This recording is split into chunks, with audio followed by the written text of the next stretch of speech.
Hi, this is Bottled Up with Daniel Posner, owner of Grapes the Wine Company, a fine wine retailer in White Plains, New York. The Wall Street Journal called me one of the most influential wine retailers in America. Here to remind you that wine does not have to be complicated, and it definitely doesn't have to be snobby. Bottled Up gives you a fresh idea on what to drink, insight into the new trends, and a real look inside the wine industry. It's not about tannins or tasty notes you can't pronounce. It's about enjoying wine with a fresh spin. With me today, super special guest, celebrity wine critic to the stars, my good buddy, Jeb Dunnuck has joined us. You are now officially hired for all the introductions going forward. So see, I finally got a full-time job. I'm thrilled to be here, Daniel. Wait till I tell my wife I got a job. I mean, 26 years of wine retail, I finally got a real job. Jeb Dunnuck launched the Rhône Report while he was still working as an engineer at Ball Aerospace, right? You got it. Grew up in Indiana, moved to upstate New York. The first wineries that I probably ever visited were in the Finger Lakes. We would rent one of those ones. Who's we? You can say we. I think we got kicked out of a winery or two in the Finger Lakes early on. That was my wife. We had a whole bunch of friends at Lockheed Martin. We would all go up and go wine tasting in Finger Lake. I'm sad that I don't have the time to go back up there. There's been so much development going on there and some exciting things. There's some very cool stuff in the Finger Lakes. One of these days, I'm going to send Audrey up there, or I'm going to go up there and we'll see what's going on. Audrey Frick. Audrey's been with you a few years and covers mostly Italy. So from there, you launched Rhône Report. Jeb and I met on the old Robert Parker wine boards. Jeb was desperate for advice on wine. He used to ping me, and it wasn't really advice, but he wanted wine samples for the report. To his credit, he used to pay me, tell me mix up a case. Hey, I need to fill in some gaps on some Chateauneuf or whatever. And I'd send out cases of wine his way to taste for the old Rhône Report. From then, I still pay. Yeah, but back then it was literally for sampling purposes, right? Now you're buying for your own, cellar. It was a pleasure to work with you back then on all of that. And then from there, you went 2013. You went to Robert Parker Wine Advocate when Robert Parker was still. Right. And how long were you the wine advocate for? I was there for probably 5 years. So I took over the Rhône from Bob. I took over Longueuil de Roussillon, pretty much the entire southern south of France. I took Provence and Bandol and Corsica. And then I took a large portion of California and all of Washington. So I had those regions. And even when I left and went to my own publication, I left the Wine Advocate in 2017. And I'll tell you, I have so much respect for Ball because when I left the Wine Advocate, I was going to start my own publication. And subscription-based websites, you start at zero. So it's an unknown, hey, is this going to work? So, and you have to build that website. So I left the Wine Advocate and went back and I worked for Ball Aerospace back in writing software. Leaving engineering, I was an engineer all my life. You get used to the culture and acronyms. Then you work in the wine world, which is much more social. And then they go back into engineering. It was a cultural shock, which I love. But Ball was incredibly kind to me. I went back for 6 months. Helped pay for the website, and the website took off, and I knew it was going to work. And so then I left. It's been almost 10 years now. My own publication. Look at that confidence. You knew it was going to work. Look at that. He is him. With that in mind, moving on to the next segment, because enough about you.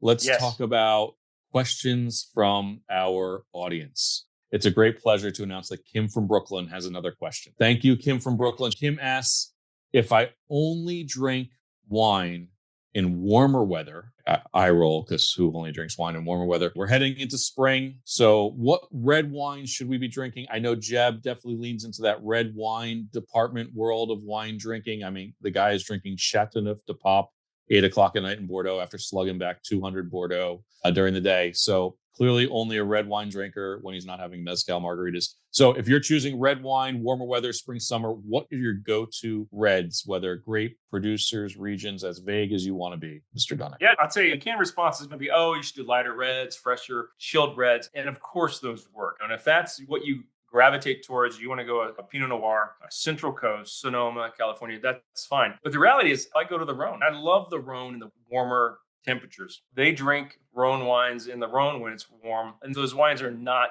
overtly tannic. They don't have a lot of oak. They have a lot of flavor. They have a lot of character.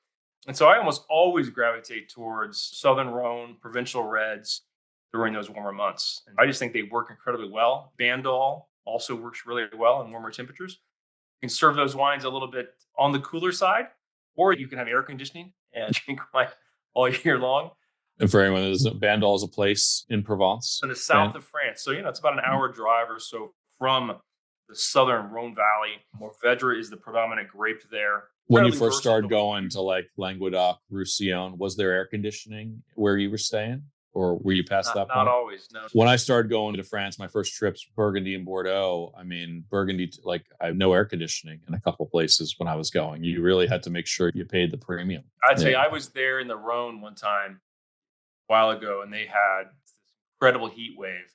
And I'd rented a house. It had big stone walls. It had a pool. And it was gorgeous. And then I always wanted to stay at one of my favorite hotels there, Les Fleuret in Gigondas. I thought, I'm always going to stay there. So I switched, and then this heat wave hit. And it was like 110, and it was 90 at night.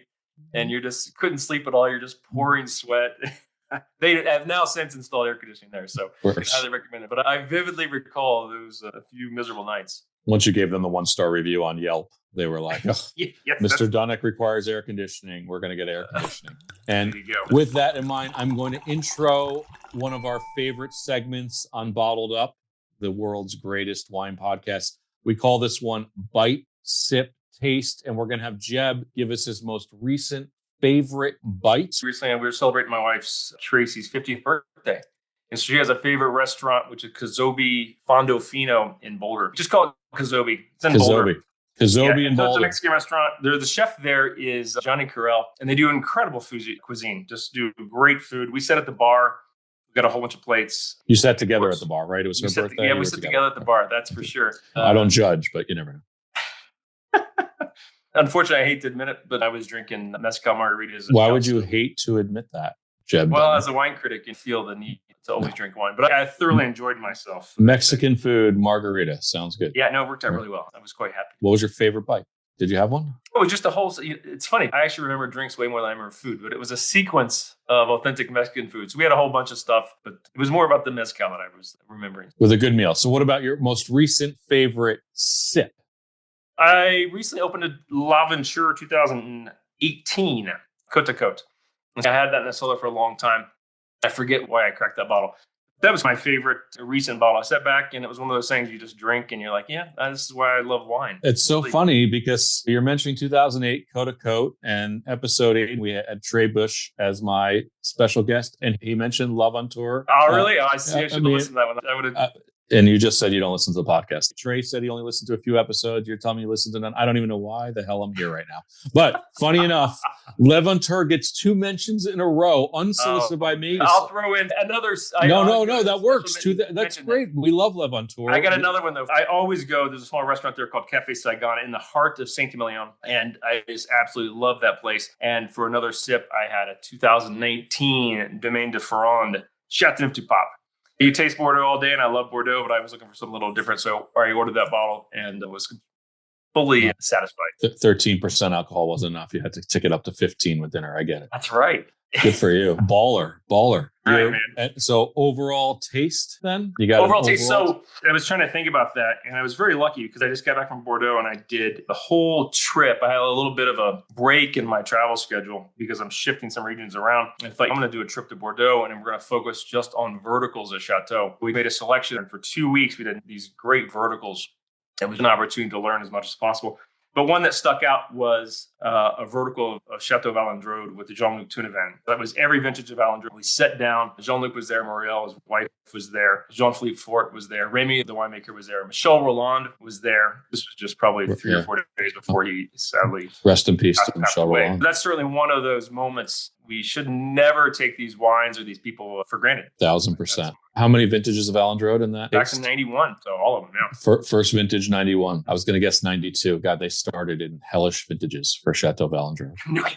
What do you think production was of 1991 Valandrode? Was it like 2 barrels?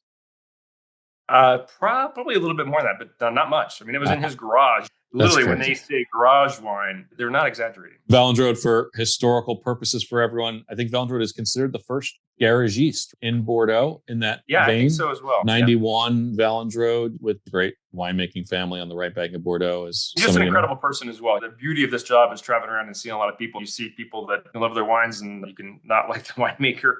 But in this case, just an incredible individual. That's enough about tasting and pairing. Let's set off some steam.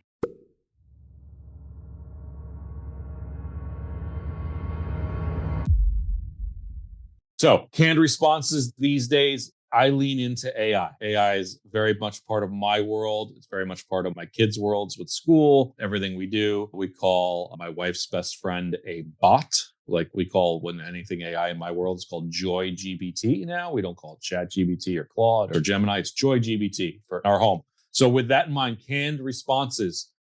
Do you believe that AI can replace Jeb Dunnuck and other wine critics in the long term? So where do you see Jeb and anyone else in this world surviving in the world of AI? I do see AI eventually perhaps replacing wine critics and replacing me for that matter in what I do in this world. So where do you see wine criticism falling? Wine Spectator, Robert Parker, Wine Advocate, obviously you, Vinous, anyone else? There's so many more wine critics than there were when you started Rhône Report.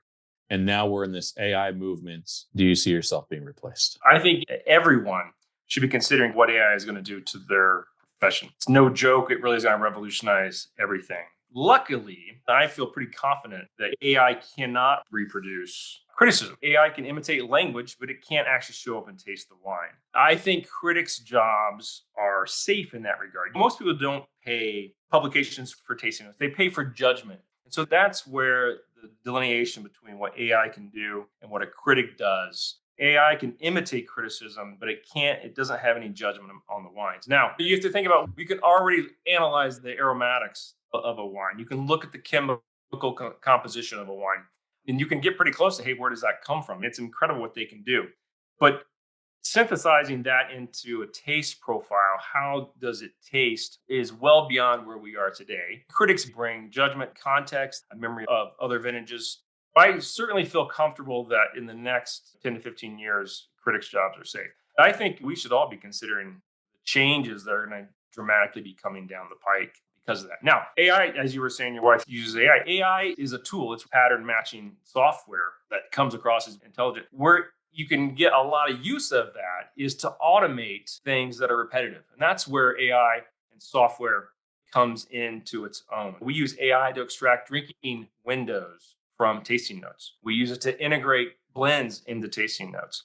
None of that replaces the judgment, the overall view, the opinion of critics. That's where I think AI is a huge boon. I use it to improve my efficiency. You can build tools for running a small business. The advantages of AI today, if you were a single person trying to create a new business, what you can automate is incredible. I'm going to pay my editor till she doesn't want to work because I just adore her. But anymore, the editing is so good, you can run things through it to a degree. You can just automate. You can be incredibly efficient. That's where I think AI is the biggest help. I do not think it will ever be able to replace judgment, to replace trust. If you use AI enough, it's the biggest bullshit generator out there.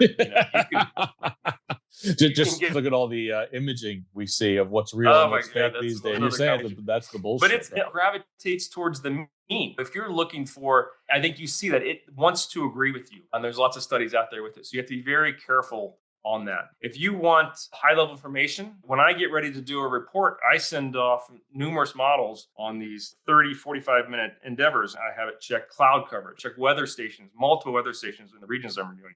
The goal of a critic is to take all of that and try and synthesize it into usable information that our subscribers need, that we can stand behind, and we give our personal opinions. That's why I think certainly in the short to medium term, where everything is pretty safe. Short to medium term. I love the vagueness of that one. You never know how things can progress. And so you should always be thinking about what's out there, how it adapt to other realities. So you mentioned you're using it for wine drinking windows, currently grape varietals that are in a wine, the final blending, if you're not getting that information direct from the winery. So 10 years from now, if you had a crystal ball and jebdunnuck.com or whatever it's called at that point is still alive and well, where do you see AI enhancing what you're doing even more? Well, yeah, you're going to get models that are going to help us deliver opinions and be more efficient. I think there is always going to be the work of a critic, booking a hotel, renting a car, showing up and tasting everything else. So that from the moment of tasting that wine to publishing it, that path is going to get streamlined, I think. How can I be as efficient as possible? Do you think there's wine critics currently using AI to write their tasting notes? To write their tasting notes? I think there are a lot of people who use AI to write tasting notes. I don't mean putting in an existing tasting note and saying, hey, modify this. I mean like a wine critic perhaps saying, hey, I don't remember what this wine tasted like when I had it last week. So you don't really think that's going on. And where I'm leaning in, like a couple of friends of mine, clients, we've been working on an app through AI that will help our clients go to a restaurant wine list and navigate and say, what would Daniel Posner recommend to you, right? And that doesn't mean I've tasted that exact wine, but based on Daniel Posner's preferences, based off on the emails I'm writing, based on the content I'm providing here and elsewhere, we're going to dump everything in, and there's going to be an AI bot, and we're going to call him Daniel Posner, wine expert to everybody. And that's not like falsifying anything. That's just helping guidance, right? And that's kind of where you're at right now. But there's so many wine critics out there right now versus when you started 20 years ago. Do you think there's going to be some, and I don't want to call it a fake wine critic, but you could literally create a publication right now and have them write tasting notes on AI like, oh, I want to be a Napa Valley wine critic and I'm not going to go to Napa. Yeah. Like, do you foresee that ever happening in the near future? And it's almost like criminal. But well, no, I mean, I don't know. I mean, you remember when the Wine Spectator got duped on a restaurant that didn't exist? Yes. You need to know your critic. You have to trust your critic. And so that's where AI could expose people. You need to know who writes that tasting note. Audrey tastes differently than I do. I taste differently than Monica Larner. Everyone has their own taste and their own style of wine, how they describe wines. And so I think it's upon the consumer. It takes a little bit of work to maximize what you get from a wine critic. It takes a little bit of work. AI, if you're looking for high level vintage overviews, profiles, does an incredible job. It can generate a lot of that. I did want to push back a little bit. You say there are a lot of critics out there. I needed the pushback. I always need the pushback. I love it. The reality is I think there are 3 to 5 leading publications in the world, and that's it. I think once you step out beyond those numbers, you're really dropping off a cliff in terms of viewership. So there are teams of reviewers, and that is the difference. When I started in the wine business in 2000, there was 2, and then there was a third. Stephen Tanzer's International Wine Cellar was kind of a distant third, but there was Wine Spectator, Wine Advocate, right? And then, so there was 2, and now you say there's 3 to 5. My math, you're the engineer, but that's twice as much. And then there's even. But I always said, look, in a world where there are 3 to 5 competitors, I'd love to compete in that world. Sure. I'm like, sign me up. That's something I'm happy to play in. So beyond that 3 to 5, do you see survival then of that second tier of wine criticism? Like, where do they land in 10 years? Yeah, not and all really. This, or even 5. I mean, it's tough, right? It is very challenging. And what's sad, I'll tell you a little bit, I think what people have realized is that there's a cap when you're talking about a business that doesn't take any advertisement, that doesn't take any money from the trade. If you're 100% subscriber focused, you see that there is a cap today in how many subscribers you have. So you have an idea of what is my operating revenue. And then if I want to have a team of 15 people or whatever it is, it's never going to support that these days. And so that's why you've seen this huge mass migration of the leading publications moving to events, because they can make a shitload of money. They take a lot of money from producers for table. They get all the wine that's presented. And so that's why you've seen that, because you just say, if I want to cover the world, if I want to support a team, I really cannot do that easily being 100% subscriber and independent. And how big's your team now? Goes back to, there's 4 of us right now. And that includes an editor, right? 3. Oh, no, that's just the critics. There's 4 critics. We have 4 critics. We have an editor, and we have a logistics person. I've always worked with Isabel, who does all our logistics and just is fabulous. And she's done the logistics and booking. And we never had that at the Wine Advocate, and I thought that was always strange. So I'm thrilled to be able to offer that to all our critics. My goal is, as an employer, think, how do I make my employers more efficient? How do I make sure that they're spending the time doing the things that we're really paying them to do? I'm happy to automate and try to take some of that drudgery, booking a car, booking a flight, putting together a schedule, which takes a huge amount of time. Most people don't realize how intensive those schedules are. There's been critics from other publications over the years, and even gripe on social media, like, flight delayed, this delayed, I forgot this, or I screwed up that. It's a lot. Putting those schedules together, if I didn't have Isabel, I would crumble. I'd have 6 months off to figure it all out again. Just for the record, Jeb screwed up this calendar date to record this podcast. Just so everybody knows. I'm a mess too. I was going to go on a bike ride, and then I saw your call, and I'm like, what's Daniel calling for? And it wasn't just a chit chat. But no, I know I'm a disaster without calendar invites these days. Any supplier that wants to see me, my wife wants to have dinner with me, I need a calendar invite. Otherwise, if I don't have it on my calendar, it does not exist in my world. I think I'm going to call this one AI perhaps replaces a lot of what you do, not all of it. No one can replace wine criticism. It's going to be the question of whether people still subscribe to a publication like yours in the end, right? But one hugely important thing is, and I'm so happy that I've always kept everything of ours behind a paywall, is scraping of data. These AIs are crawling through all these sites. They ingest your tasting notes. IP protection today is very challenging. Yeah. It gets more and more challenging to make sure that all of your hard work isn't just given away to everybody, especially by the AI models. That's a good point. Do you ever do like some free reports? I know you used to when you first launched. The database has never been open, but like our top 100 list, we do give away some free content there. But it's becoming a more and more of an issue because of the model that publications have today, where wine retailers like yourself put content out there. Unfortunately, what you can do is you can put tags around that makes it unscrapable by AIs. We haven't required that in the contract. Most people don't know how to do it. But that's a real problem anymore when 90% of a publication's content is probably accessible on the web if people want to hunt for it. In the past, it was so challenging to find all of that. Today, when you have AI models, if they were to go and scrape all of that, and if they decide IP means nothing and just give it away, that's a real problem our industry will have to solve. Our industry is such good problem solvers, I have no doubt. As we advance into the next segment of our industry, I have no doubt that we're way ahead of this. Everybody's ahead. Winemakers, wholesalers, importers, retailers, critics. We have the best people on it. We definitely have the best people. Jeb, really appreciate you joining me as co-host. Amazing stuff. Everyone remember mezcal margaritas in Boulder, Colorado. This wine critic's favorite recent drink. You're hurting me. You said it. I know. I am that guy. No, but I'm serious. Check out Jeb. Always great content. JebDunnuck.com. Sign up for a subscription. Follow him on all social media channels. Yes, indeed. And loved having you here as always. And hopefully we get you to New York, Finger Lakes, or even Westchester County here to do something with us. Got it. We're happy to have you back. Thank you so much for your time, Daniel. I always appreciate speaking with you. Oh, likewise. Thank you. Thanks for hanging out with us on this episode of Bottled Up. If this episode gave you a new bottle to try or a new way to think about wine, share it with someone you'd open a bottle with. Subscribe so you don't miss what's next. And as always, drink what you love. I'm Daniel Posner, and we'll see you next time.